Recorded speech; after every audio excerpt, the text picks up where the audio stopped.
Hi guys, good to see y'all again. I just want to start out this by saying, look at my new couch. I just moved into my new dorm a few weeks ago and I got this thing. I love it. I spend all of my time here. It is quite literally the best purchase I've ever made, ever. But enough about my couch. Today we are talking about Genshin Impact. You know Genshin Impact, right? It's not really a big deal or anything. It's kind of just like one of the most successful mobile games literally ever of all time. But don't let the word mobile confuse you because this game is also available on PlayStation and it's more like Breath of the Wild than it is Candy Crush. Just a few days ago, they released version 5.0 with the new Natlan world. I hope I said that right. And I figured now is the perfect time to talk about how great this game is. Now, I personally didn't play Genshin for a good bit till after release when one of my friends started playing it and I found out about just how popular it was. And despite all the hate it gets, I played it and it turns out that it is actually pretty fun. So if you're gonna come in here and saying it's a garbage game because it's mobile and it's a gacha game, oh buddy, sit down because you are so wrong.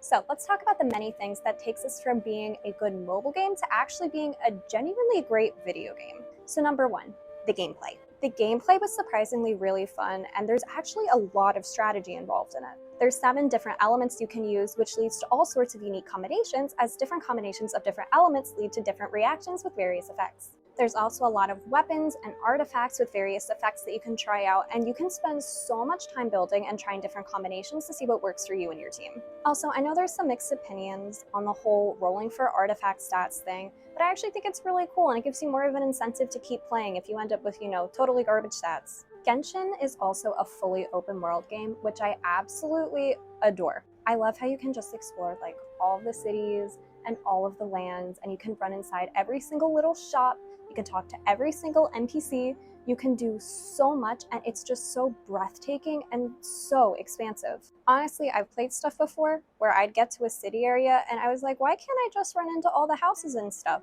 And this game lets you do that. And yes, the combat is button mashing. I know I am a button mashing fan. I know a lot of people aren't, but the good news is because of the elements, there's a whole lot of strategies you can use. So it goes from just being your average button mashing to being button mashing with a little bit of strategy. You gotta think about the buttons you're mashing and what order you want to mash them in. Especially if you're playing it on mobile like I did, I appreciate that it's simple enough to figure out, but deep enough that you can try out a whole bunch of different combinations without getting bored of it.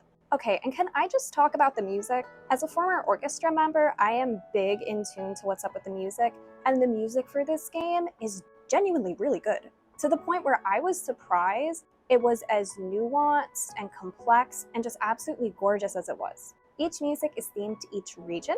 My personal favorite is probably the Liyue music, just something about those violins they have playing, especially in the main cities. It's so pretty. But I also think it's really cool to see how they use music to represent the different cultures of the different regions you get to visit. Like, it's just something that makes me so happy as a classically trained musician myself. I love getting to hear all the slight little differences they use to make all the music feel really themed to the area you're exploring. And it's not just the regions themselves, they also have different music for the different type of region you're exploring, whether you're exploring an open desert, a giant open field, a bunch of mountains, or a city. For example, some of the open world music, especially in the mountains of Liyue, is this very calm, relaxing piano music, and there's just something about it, like the vibe. The vibe is immaculate. It's so fun, and then you go to the city, and it's loud, it's chaotic, but it's still super pretty. I think it's really cool how they have completely original music for every different area you explore, and it's all so diverse, and it's also just really well written. Anyway, what I'm trying to get at here is I love it. It makes my music heart happy, and you should play the game for the music alone. And if you don't want to play the game, at the very least, listen to the soundtracks because you're missing out on so much. And being the artist I am, of course, I have to touch on the graphics. Despite the fact that this game runs on my little phone, the graphics are still top tier. The graphics are amazing, and I would go so far as to say I think they're better than Zelda's, honestly. I love, love, love the vibrant colors that they use for the overworld and the characters. I literally love how pretty and aesthetically pleasing this game looks. Everything about this game is so pretty, except the chasm. The chasm frickin' sucks, and I'm pretty sure that was part of the reason I stopped playing it as often. The overworld is super detailed, and the best way I can describe it is probably just crisp. I mean, look at it. Crisp. It's beautiful. I love it. And the characters themselves are so stylized that, I mean, yeah, they're a pain in the butt to draw, but just looking at them, oh, I love the designs. It's so good. Like really, beyond the fact that the graphics themselves are amazing, I am impressed on how they squish this into your little tiny cell phone. I mean, think about this and then compare it to whatever Game Freak's got cooking over at Pokemon. Like one is running on the Switch and the other is running on my iPhone 13. That's insane. Just how much detail they managed to jam pack into this tiny little app. Oh, you consider 3 gigabytes tiny. And yeah, let's talk about the gacha a bit, shall we? I know people have mixed feelings on the gacha. Some people like it, some people are pretty indifferent to it, some drop the game because of it. I do want to say though, if gacha really isn't your thing, you still might really enjoy the game because in my personal opinion, yes, the gacha is present, but it's not going to really hinder the way you're going to enjoy the game. Believe it or not, I actually feel this game is pretty accessible to completely free-to-play players. I mean, yeah, having to obtain the best characters, the best weapons through gacha does suck a little bit, especially if you have crappy luck. I would know. But it really increases the game's replayability, especially if you're one of those people who really wants to roll for, I don't know, Kokomi, who was not running at all. And so I had to wait until she came back. So I kind of paused for a bit and waited. So I guess they're increasing their replay value as I just slowly waited for whenever her freaking banner would come back. And to be completely honest, my hot take about the weapons is that you do not need 5-star weapons to do well in this game. You know how many 5-star weapons I have? I looked. 2. That's how many I have. And I've cleared a lot of the Abyssal Spire. You don't need them. If you want them, great. If you don't want them, you can just completely ignore that part of the game and it's not going to bother you at all. As far as the characters go, yeah, obviously the best ones are locked behind the gacha. But they give you a fair number of characters anyway, and enough primo gems that I'm sure you'll probably land 1 or 2 5-stars with the most casual of casual playing. And honestly, like I said, I maintain you don't necessarily need them to play through the story to do well if you're putting in time into like building your team and making them decent. And to be completely honest, I also think the gacha is pretty generous. The whole 50-50 and the pity break at 90, which is close to 70, is really generous. I am almost completely free to play. I had the Welcome Moon for a couple months, but that was it. And I have a very large collection of 5-stars, and sometimes I mostly just pop in when I know there's an update and there's going to be free primo gems, and I've gotten a pretty expansive collection that way. So take it from me when I say, if you're still really casual, but you want some 5-stars, you are going to get them. All you need to do is log in when you know there's an update, do a couple of quests, and there you go. You're going to get a lot. But who knows? You might find the gacha actually just gives you more motivation to play. For me, I feel like it gives me motivation to go back and return to the game. I know there's a chance of getting a brand new 5-star. It was the same thing for me with Xenoblade 2. When I was kind of done with that game, it was one of the only games I would still go back to after I beat it because I wanted to get Cosmos. Although that could only go on for so long because I never got her. I still think about that sometimes. Off topic. Did you know I had a dream once where I got Cosmos? I had an actual dream about this. And then I woke up and I logged onto my Switch. I realized I didn't have her. I just kind of sat there and I was like, why was this something I dreamed about? Was this really that important to me that I dreamed about it? I don't know.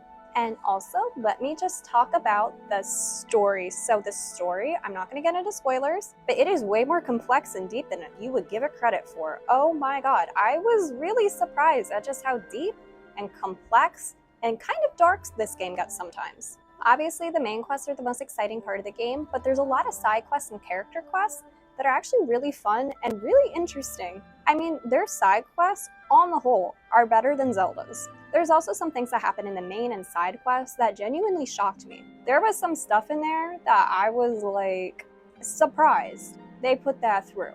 And this game is lit for like all ages or something. Now, I said I'm not going to get into spoilers, but I want to just quickly touch on one side quest that really stuck with me. I don't remember the name of it, but in Inazuma, there's a side quest on this island covered in fog with a boy named Rue. It's messed up. It is really messed up. I'm pretty sure he was a child sacrifice. I'm not quite sure. It was weird. It took a long time to complete, but I remember playing it during college football season one time while watching the games, and I couldn't even focus on the games because I was like, what is happening with this child? Why is this in like a mobile game? A lot of stuff with the Rain and Shogun 2 is just so out of left field and really, really cool. So trust me, don't look at it and think, oh, I bet the story is crap. This story is one of the coolest parts of the game. I'm gonna say it again. I think they do a better job than Zelda. I really do. As far as replayability goes, yes. There's a lot of stuff in the game that's going to make you want to keep on coming back, even if it's only just for a short period of time. They have new events regularly with every update where you can get new characters, new weapons, and of course, primo gems. Oh, and materials too. Lots of character building materials. You'll need a lot of character building materials. I spent a lot of football season in my last year of high school grinding for character materials for 2 characters. Alright, this was like a months-long endeavor. You have to go through domains to get artifacts and ascension materials and weapon ascension materials and talent ascension materials and so many materials. It takes a long time to complete, which I think does make the game more replayable because every time you get a new character you want, 40 more hours of grinding. But also there's lots of fun stuff you can do that I really enjoy coming back to do, like cooking. I like going around to every single store that you can buy food from in all of the different regions and getting like as many ingredients as possible. I feel like the one I get the most of though is ham. I don't know why, but I'm always going around trying to see who has like 5 hams in stock. And there's always quests going on that you can complete, but I also really appreciate how there's always stuff going on that aren't directly tied to quests, whether it's just events or just stuff you can do and things you can complete that give you a reason to come back, and you don't have to be committed to sinking in a bunch of time to completing a side quest. And like, just the whole package in general, I think it's really, really cool how you have this whole RPG on your phone that's like Xbox quality, and it's on your phone. You can play it land, air, or sea. I have done it. Oh, and did I even tell you the best part? All this high quality content is free. F-R-E-E free. Like, free to play, completely free to play. You can download it right now, and it is free. Like, you know Nintendo would have charged $100 for this. I want you to think about that for a bit, that it costs $60 to get those Pokemon Gen 4 remakes, or $0 to download Genshin, which is a lot better in my opinion. And if you're thinking this is an advertisement because they sponsored me, no. It's not. This game just gets a lot of hate, and I think I wanted to talk about the fact that it's actually good. And it's not just one of those cases, oh, dumb thing got popular. No, I think it deserved to get popular. It's amazing how high quality is, how you can play it on your mobile phone, and the fact that it's free. You know how hard it is to find decent free stuff nowadays? It's not easy. It's not gonna happen. Anyway, I just think it's worth shouting out how this team has gone the extra mile to create an extremely enjoyable gaming experience on a mobile phone where you're not paying an arm and a leg to play it. They go the extra mile with enjoyable characters, incredible voice acting, incredible plot lines, like just everything, basically. Even though I personally haven't really played a lot lately because I've been busy with school and work and hobbies and life, I think it's really nice that I can just go back and pull it out and grind however much or little I want whenever I want to. And I feel like sometimes people kind of look down on it or treat it as a lesser game because it's on mobile. And I think that's a kind of dumb thing to do because it's better than a lot of AAA titles that have come out lately. I feel like people look at it and they think, oh, that's not an RPG, that's a mobile game. And like it's somehow just not up to the standard of other PlayStation titles because it's also available on your phone.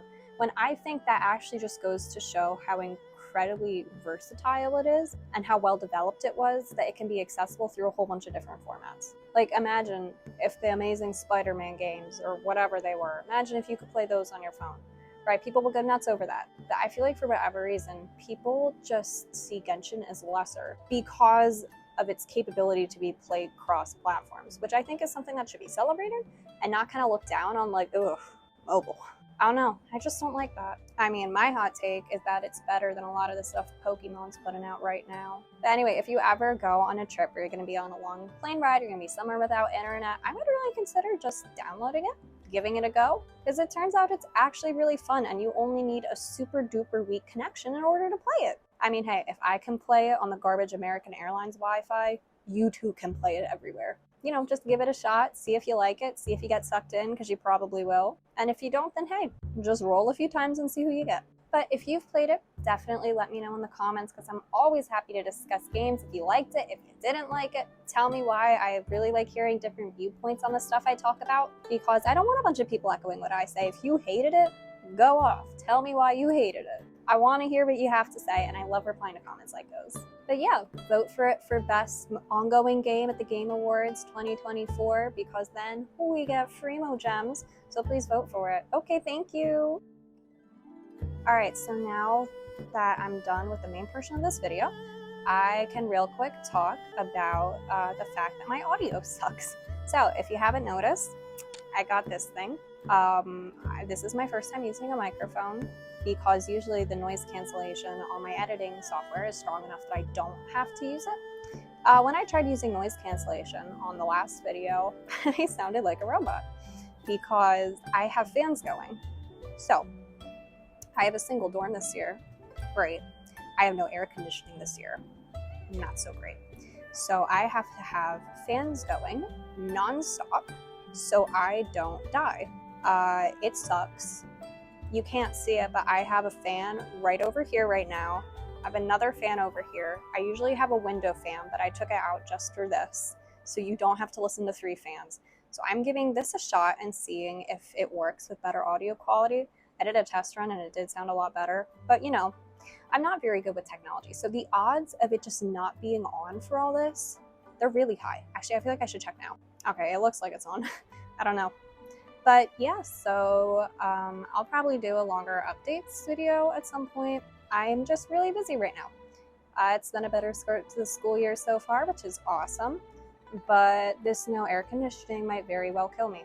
I swear I'm not being over dramatic. It has been 96 to 98 degrees outside for the last 5 days. And the temperature in my room is currently 92 degrees. So if you think I look a little sweaty, that's why. Yeah, I'm glad to be back. I'm really, really glad to be back. It's weird when I'm not making stuff. So thank you guys for still sticking around. I'm looking forward to making more videos this year. I worked on so many scripts. I have like literally so many ideas waiting in the wings. So yeah, I am hoping this is going to be a great school year for all of us, whether you're in school suffering or you're not. But yeah, I can't wait to do a dorm tour soon. I'm just waiting on one more thing to fix up, and then I will be all ready to do that. I'm super duper excited. All of my friends have kind of loved it, so I'm really excited to show it to you guys too. So thank you guys so much for watching. Go play some Genshin. I'm gonna go watch college football. And yeah.